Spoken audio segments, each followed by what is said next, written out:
Hi friends, இன்னைக்கு மழை வருது ஃப்ரெண்ட்ஸ். நேற்று மழை வந்துச்சு. இன்னைக்கு நாங்கள் கரண்ட் இல்லைன்னு சொல்லிட்டு வெளியே உக்காந்துட்டு இருக்கோம். பார்த்தீங்களா? ஹாய் சொல்லுங்க எல்லாரும். ஹாய் ஹாய் மொழி ஹாய் சொல்லு. அம்மாவும் நானெல்லாம் நின்று நாங்கள் சாப்பாடெல்லாம் செஞ்சுட்டு வெளியே உக்காந்துக்கிட்டோம். இதோ நம்மளோட ஜோஸ்வா தம்பி, இதான் நம்மள வீஷா தங்கச்சி. இது நம்ம மம்மி நம்ம டேடி இன்னைக்கு வேலைக்கு போயிருக்காங்க.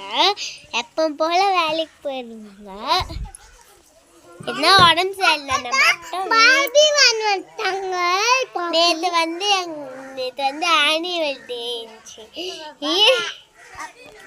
அதுக்கு நாங்கள் கேக்கெல்லாம் சாப்பிட்டோம், ஸ்வீட்லாம் சாப்பிட்டோம்.